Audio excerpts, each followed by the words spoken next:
One of the most important decisions you make in life is whether to get married and who to marry. Stay tuned as we talk with special guests about making that decision. We'll be right back. It takes many hands to build a healthy life. Recovery from mental and substance use disorders is possible with the support of my community. Join the Voices for Recovery. Visible, vocal, valuable. For confidential information on mental and substance use disorders, including prevention and treatment referral for you or someone you know, call 1-800-662-HELP. Brought to you by the U.S. Department of Health and Human Services.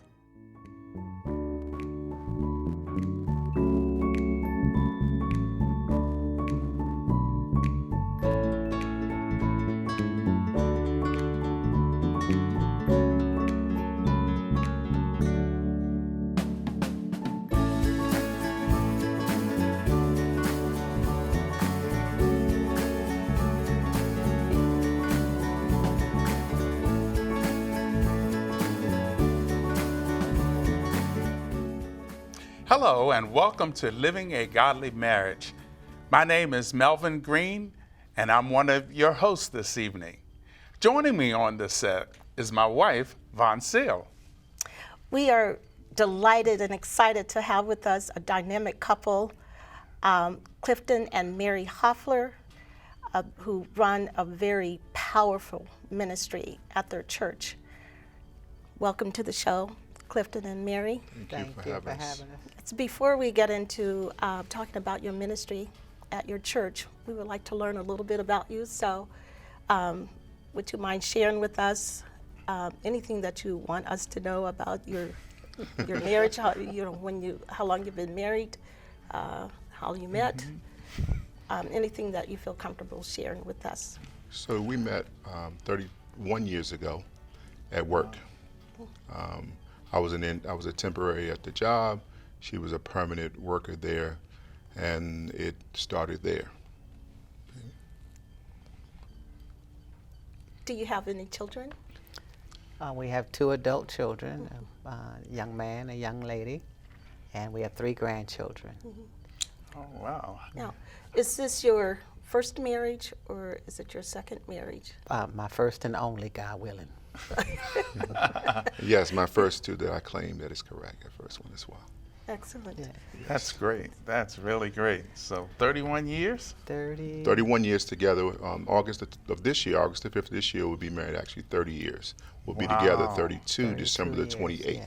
That is yes. That is not only a blessing, that's a rarity. So God has really helped you all to stay together and to flourish, right? It's Absolutely. only because of Him, yes. Only because of God. Yes.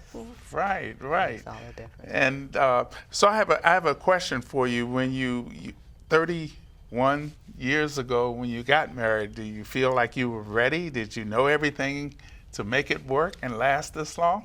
So I'm going to start first. Absolutely, I wanted to be married, but no, I was not ready to be married, because sometimes we are so fascinated with the idea of marriage and being married until the reality of marriage comes along and you realize, nah, this is not what I anticipated or dreamed it would be. Yeah, and I know sometimes people just want to get away from mom or dad just to get out the house, and one way they decide to do that is to get married. Sometimes they even elope. They just want to get away from mom and dad. What about you, Mary? So for me, my story is a little different. When I met Cliff, I was a single mother. The year that I met Cliff, I had actually just buried both of my parents, and had just gotten out of an unhealthy relationship. So getting involved with someone was not at the top of my list. And when we did finally talk about getting married, I wasn't ready. I was still had a lot of hurts and a lot of things that were going on in my life. And but Cliff helped me get through those things. And actually, God had shown me that He was going to be my husband. Oh, that's great. So I knew,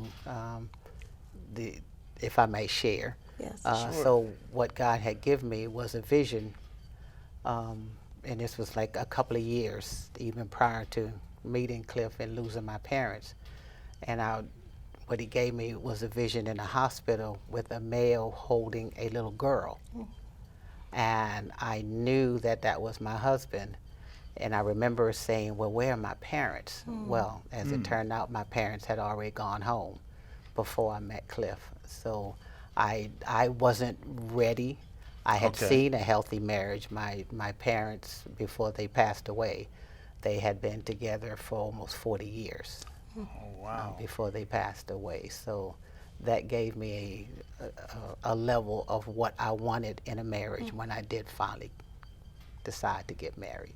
Now, I know that getting married and getting used to living with another person in the household, but getting married and having a child and bringing the child into a marriage, I imagine that might present different challenges for you as a married couple.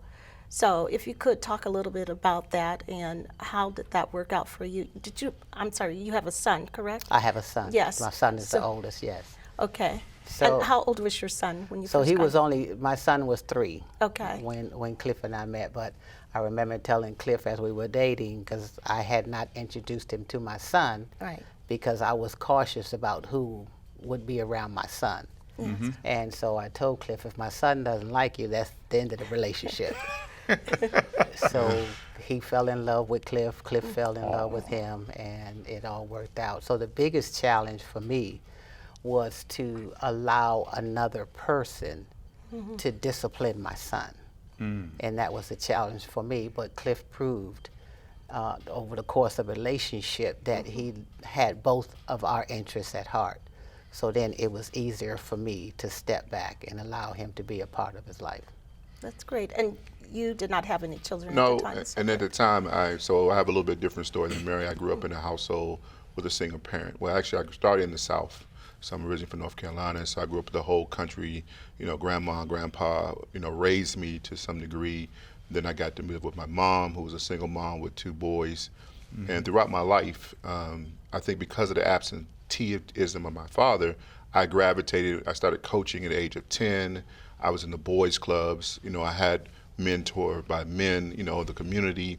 Then I transitioned that into doing it myself. So when it's time for me to, come and become, at times with Mary and then with our son Philip, I call our son Philip, it was kind of an easy transition in the part that I was looking to become a father. But unfortunately, not knowing what a true father looked like, it came with some challenges in the beginning too, because I went back into what I thought I knew a father was. But unfortunately, that wasn't what was in my life. So I kind of took a little bit of everything that I had learned from the men, the mentors, the uncles, and those that in my life. Yes. And then that's how I kind of started out as through fatherhood. Right. Well, your situation is so relevant today, because one of the challenges that couples face getting married is the blended family. That is, one or both having kids from previous relationships, and that presents a lot of challenges. And in fact, we're going to do one or more shows dealing with this subject area, because it's important and it's very relevant today. So glad God has brought you all together and kept you all together. Yes. And now you're serving in a ministry, and we're going to talk more about that. But how do you feel about what the Lord has done in your marriage? And as we share in class, we believe, and I believe this is not who we wanted. We weren't who we wanted. But God knew we needed each other, especially when you're getting into marriage and you're on this journey, as we call it, a journey. It's not a race, it's a journey. It's an uncharted journey. You need someone that's going to go on this journey with you to the end. No matter which road it goes, no matter what hills you have to climb, no matter what valleys you may find yourself in, you need someone that's going to be there to hold your hand, to walk you when you may not, you're not seeing clearly, to help you and to help lift some of the burdens that come with being couples, being married, walking this journey out together. Yes, and together you help each other and support each other. Yeah.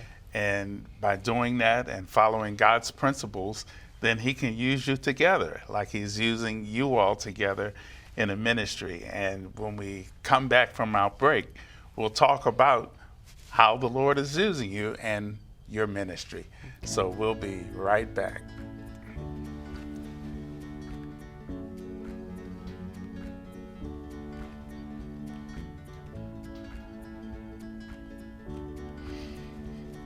Are we doing okay?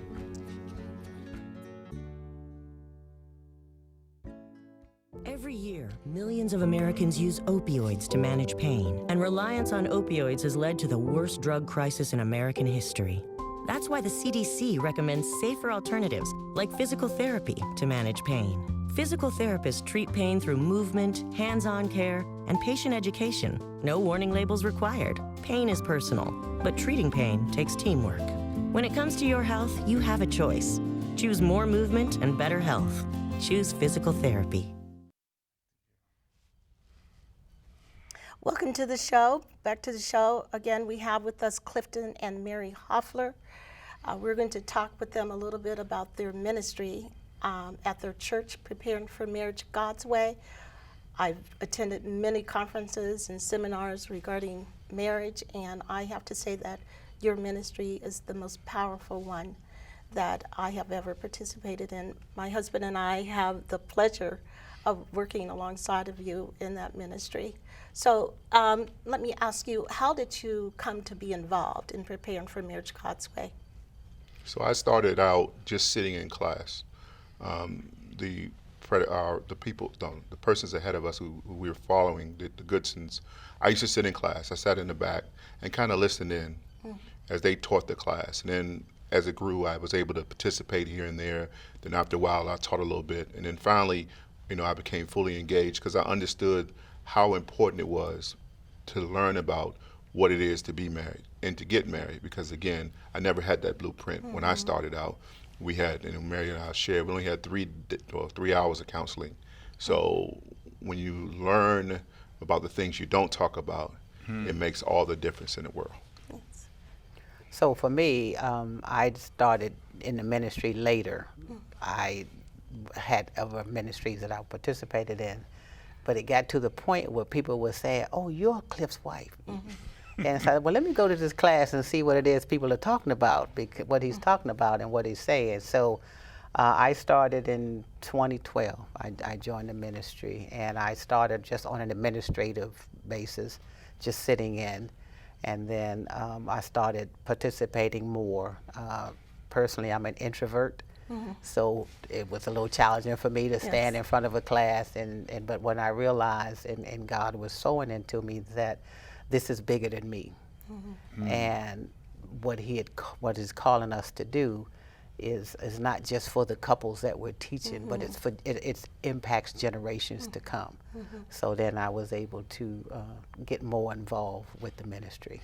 Yeah, and I know you all have helped so many couples that have gone through that class, and I know Mel and I personally have learned a lot from you two, just by participating in the class.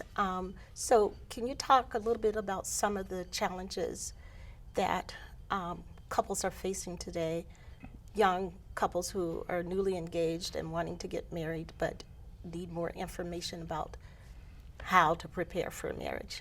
I go back to the analogy of a Mercedes, buying a Mercedes-Benz or your dream car. When you first start out, it's nice and shiny, and you see it and you want it, and it has all the things you believe, all the bells and whistles, and the envy comes because you have this brand new thing, until you take it to the shop and the maintenance guy says it's $800 for an oil change.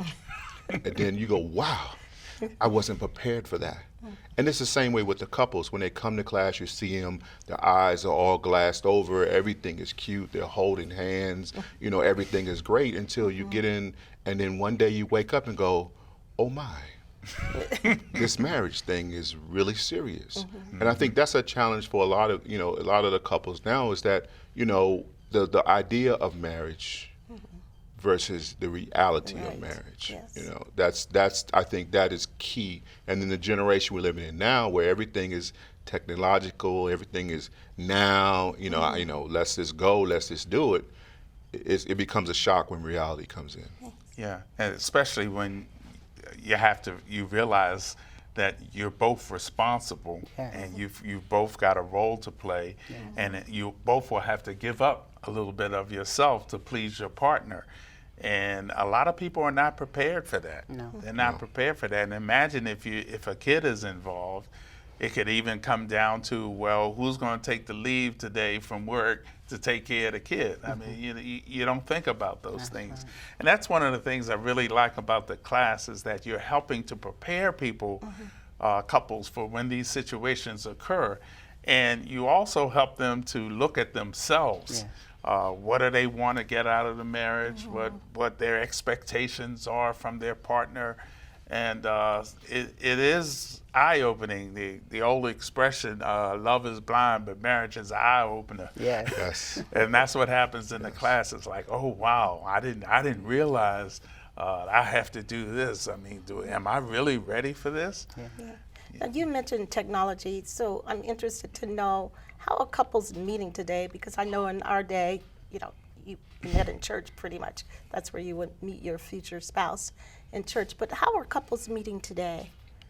And what we're finding now is, even with our golden age couples, the internet seemed to be the biggest phenomenon now. Facebook, and we have the ChristianMingle.com, and we have Tinder, and we have others, other technological apps and things where people are actually meeting online. And for us as a couple, and you'll notice that it's a challenge for us now, starting to teach that in the ministry, because as we grew up, it's called the courtship, and the time we get to know each other. But now it's a swipe, it's a Google, and you could pretty much know the person's life without ever having to say anything to them, spend any time with them before they open their mouth. You've already got the history. Nowadays you can go online and you can do a whole background check and criminal history and all that on them. And again, you've not said hello, how you doing, or anything to anyone.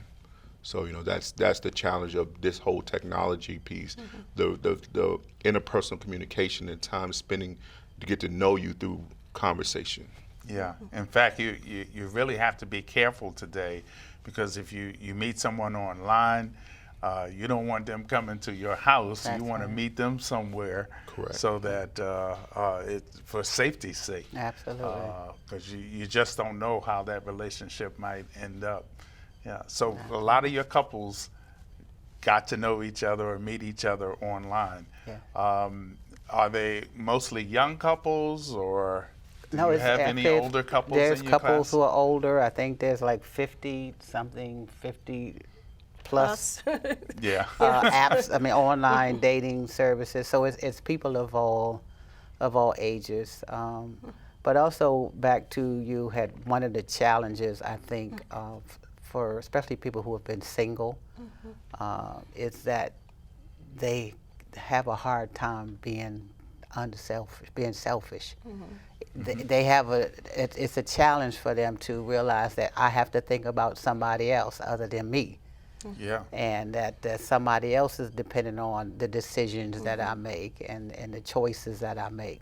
So that's a challenge too, especially for our millennials.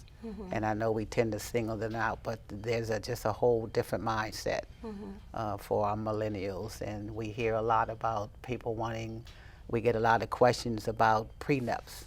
Well, when we were coming up, we didn't, what was his was mine and what's mine is his, but it's a whole different generation now, so, and a whole different mindset. So those are some of the challenges that we find with the couples as well. And I think that's also true for couples who have been married before. Yes. And especially for women who have been out there Yes. a long time, taking care of their children, Yes. been the head of a household, Yes. and then getting married, and then the dynamic changes. Yes. And so you have the man in the home, Yes. who traditionally is the head of the household. Right. And so it's a challenge for some women Yes. to relinquish some of that authority. Absolutely. Even when you look at this class, the way this class is structured, we're teaching you from a biblical standpoint. That's an entirely different adjustment as well. Yes. Because the Bible outlines some things that for us who have not necessarily grown up in a true Christian household. I'm not saying a true Christian household. I mean a household has true Christian values. Right. When it's time now, you have to even relinquish your way, your will, your way to what Christ says in the Bible. Yes. That also becomes a challenge as well, because some of you are 30 and 40 and 50 years old. You've been living this way, and now God says, no, you have to do it a little bit different. And to even relinquish that piece of it could become challenging, even for some of our folks that are coming through the class. And yes, first and second marriages are one, but yes, the relinquishing of power and understanding that Christ is the head, that also comes with its own sets of challenges. Now, are most of these couples Christians when they come to the class, or is one a Christian and the other not? Is that an issue? I'm sorry. So yeah, it varies. Some come that neither are saved. Some come that both are saved. One person is. We even have couples who come from different denominational backgrounds, and so it varies. And also one of the things that we find too with the challenges is cultural differences. If you have one person's American or somebody else is from Ghana, and trying to marry those two different backgrounds is a challenge as well. Oh yeah. I remember a situation we had about that. That was an eye opener for me. Yes. So when you have a situation like that, or when you have a couple that you find are really challenged or struggling, do you help them or outside of the class? Or So what we do, we offer counseling services to a degree. First comment we make is that we're not professional counselors. However, understand that when we do counsel, it will be coming from a biblical standpoint. And what we share is that when we counsel you, your job is to use it as a tool. If it's a tool that you need, use it. If you don't need it, then put it away for a time you may need it. right. So again, and our ultimate goal is, and my wife and I are very clear, we share from a transparent position. And we're not ashamed of what we've been through, because this is where we are now, because of the trials and tribulations that we've been through. So we share that with them from a standpoint, look, this is what has happened. This is how you can get here if you choose to listen and walk and believe that God is who God said he is. Yeah, I think that's what makes your ministry so powerful, because it's real, and there's no subject that you're not willing to discuss. And we do talk about personal issues that we've gone through, or challenges that we've had in our marriage. And I think that resonates with the couples that come there, that knowing that we have gone through some of the same issues or some of the same challenges that they're faced with now. And so, like you said, we give them the tools to overcome some of those challenges. Yes. And again, that's what makes it so powerful. And I think also we get rid of the stereotypical come to church, we're going to beat you in the head with the Bible, Right. and you're going to walk out there feeling like you're the worst person in the whole Right, wide world. right. We try to demyth that. The goal of the class, you're fully aware of, is that it's full transparency. Right. We're not here to lecture you. We're not here to sit up and talk to you. We're here to make sure that you get the information. The information is relevant. The information is real. And that when you walk out, you can make an intelligent, Christian, God-believing decision about, you know what, this is for me, or no, this is not for me. That's the goal for us, full transparency, and you've been a part of that, full transparency, and also it's a ministry. You shouldn't come in and leave out the same way. The same way. That's what we believe. That's what we believe. That's our goal. Yeah, it's a no judgment zone. Yes, Isn't it? absolutely. And I like that you tell the couples, if you decide not to get married, if you decide that either it's not the right time, or this is not the right person for me, or I'm just not ready for this, there's no shame in that. Absolutely. It's better to make that decision up front than to get into the marriage and then before a year's up, that happens. Yes. You know, Right. it's like, oh, Yeah. like I really did not sign up for this. Right. So, Yeah. So tell me a little bit about the class. What are some of the topics that you cover, Mary? So we cover communication, which, as you know, that's a big piece of a marriage, and being able to talk with one another, share ideas. We talk about conflict management. That is another, another big piece of it, because we know that conflict is going to happen. We're two different people from two different backgrounds, and so we need to learn to manage those conflicts so that they don't become violent interactions. So we talk about conflict. Finances is another big piece. You know, the money, I make my money, you make your money, and we'll meet in the middle maybe. You know, managing the household finances. We talk about in-laws and the impact that in-laws have on a marriage, either positive or negative. We talk about the blended family as well. And we also talk about a lesson if your relationship with God. You can't do it God's way if you don't know who God is and what his expectations are. So again, we do have couples who come in unsaved, and that's not a requirement for the class. But by the end of the class, several of them have accepted Christ. Yes. And how long is the class? How many sessions? Well, we asked for 12 sessions. Okay. So you come in order to, in our church where we serve, in order to get married through our church or through the ministries, you have to at least complete 10. But it's 12 sessions. And one of the things that Mary forgot to mention is, and I know it's a taboo in the church, but we do talk about sex. Let me be clear. yes. Because from a biblical standpoint, because again, what we believe also is what you don't talk about, you won't fix. So again, along with the money and everything else, we do talk about it. So I wanted to make that very clear, because sometimes you go in the church environment and those topics in the church we don't want to talk about. Some of those topics are hard to talk about. And so we want to make sure at the end of the day we cover the full spectrum of what the marriage, the entire marriage looks like. Yeah. So And that's I particularly like the session you do with the in-laws, which is really great. You invite prospective in-laws to come in and to observe the class, to ask questions, and you explain the role of the in-laws once that couple becomes a separate family unit. And I think that's always enlightening, and it's interesting. Most people that come, most of the prospective in-laws really enjoy that. Yes. So, So how can we learn more about your ministry? Well, you know, you can email us at thehoflers1@gmail.com, or give us a call at 301-202-4249, and then we can give you further information on how to register for the classes. We'll send out a syllabus. We have a class starting the first week or second week? Second week in September. This September, And so, right. you know, we can begin that process of getting you, again, enrolled, involved, and beginning to think about and plan for a healthy, godly marriage. Yeah. Now, do you have to be a member of your church? Oh, no. We participate in accept the class? all, you know, those even from First Baptist of Postopedic. We take everyone that wants to come through, and we take them all. We don't discriminate. Please come. All backgrounds are welcome. Okay. Well, great. We want to thank you all for coming and sharing about your ministry, and we want to invite our viewers to contact us.